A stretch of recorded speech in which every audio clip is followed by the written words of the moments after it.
হযরত ওমরের শান তাফসীর ইবনে কাসিরের ভিতরে আরো আছে, সূরা বনী ইসরাঈলের ব্যাখ্যায় আছে।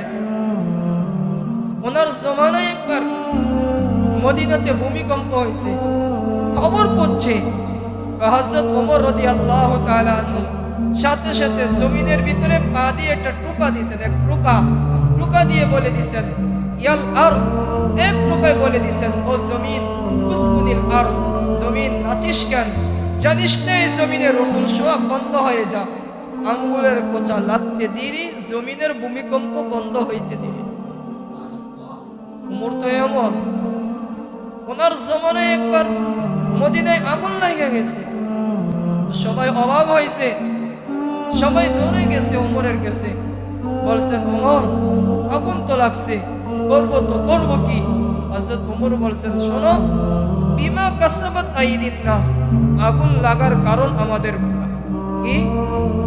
আমাদের গুনাহ। আজ দুনিয়াতে যা হইতেছে, যত আযাব আসতেছে, যত গজব আসতেছে, আপনি ভূমিকম্প বলেন আর কুফারে কুরাইশ কাফেরদের হাতের মার খাওয়া বলেন, যা আসতেছে সব আমাদের গুনার কারণ। গুনাহ যারা করে, নাফরমানি যারা করে, জানা উচিত গুনাহ কাউকে সুখ দেয় না, গুনাহ কাউকে ইজ্জত দেয় না। গুনাহ মানুষের কয়েক ক্ষতি করে। এক নম্বর, গুনাহগারের দুনিয়াতে ইজ্জত থাকে না, মরার পরও তার কোনো ইজ্জত থাকে না। দুনিয়া তো গুনাহগার কুকুর শুকরের চাইতে খারাপ, মরার পরও কুকুর শুকরের চাইতে। নতুবা আল্লাহ কেন বলবেন উলাইকা কাল আনআম বাল হুম আযাল? কেন বলবেন আল্লাহ? হযরত ওমর বলছেন আমাদের গুনার কারণে।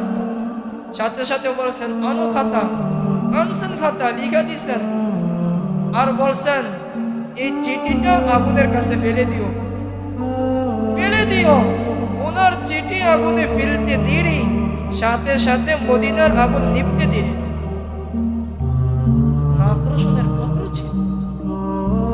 কেউ যদি আক্রোশনের পাত্র হয়, আগুন কেন, পানিও তার কথা মানতে বাধ্য।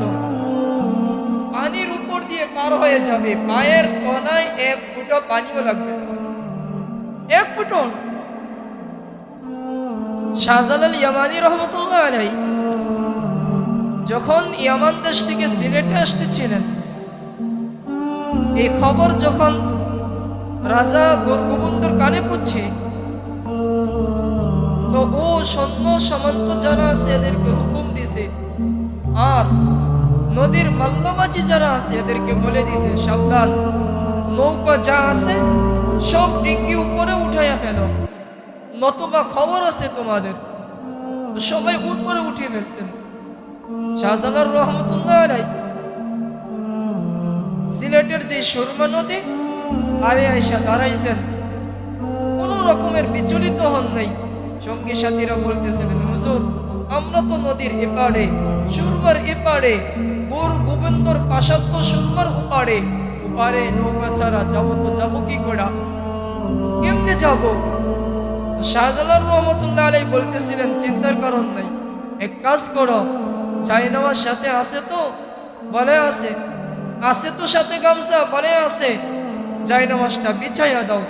সুরমা নদীতে শাহজালাল রহমতুল্লাহ আলাইহি আগে জায়নামাজ বিছাইয়া দিয়েছেন, বিসমিল্লাহ বলে বিছাইয়া দিয়েছেন।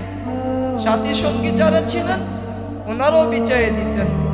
নৌকা যে পরিমাণ দ্রুত গতিতে চলে, এর চাইতে দ্রুত গতিতে ওনাদের জায়নামাজ চলতেছে, এর চাইতে দ্রুত গতিতে। ওদিকটা গোরগোবন্দর সৈন্য যারা আছে এরা দৃশ্যকে দেখতেছিল, অবাক হইতেছিল। রাজা গোরগোবন্দকে জানাইছে অবস্থা তো ভালো না, শাহজালাল তো জায়নামাজকে নৌকা বানাইয়া ফেলছে, জায়নামাজ দিয়ে আসতেছে। গোরগোবন্দ বলছে শোনো, তোমরা নদীর পারে পারে তীর ধনুক নিয়ে দাঁড়াইয়া যাও, একজনও যাতে এখানে ঢুকতে না পারে। তো তীর ধনুক নিয়ে দাঁড়াইয়া গেছে, ওনাদের প্রতি তীর নিক্ষেপ করতেছিল। কিতাবে আছে জয়ে তীর নিক্ষেপ করে, যেই তীর নিক্ষেপ করে ওই তীরটা ওনাদের কাছে আসে না, যে নিক্ষেপ করে তার বুকে এক একটা লাগে আর সে মারা যায়। উল্টা নিক্ষেপ করে শাহজালাল রহমতুল্লাহ আলাইহির দিকে। এই তীর যে নিক্ষেপ করছে লাগে তার বুকে, নিজেরটা নিজের বুকে লাগে। এমন করতে করতে অনেকে মারা যায়। বাকিরা ভাবছে জান তো বাঁচাতে হবে, জানের চাইতে তো আর চাকরি বড় না, জানের চাইতে তো আর সৈন্যগিরি বড় না, সবাই ভাইগা গেছে। রাজা গোরগোবন্ধ যখন দেখছে শাহজালাল ইয়ামানি রহমতুল্লাহ আলাইহি ইপারে চলে আসছে, কেমন চাই নামাজকে নৌকা বানাইয়া, নিজের পায়ে তো পানি লাগেই নাই, চাই নামাজও বিন্দু পরিমাণ পানি লাগে না।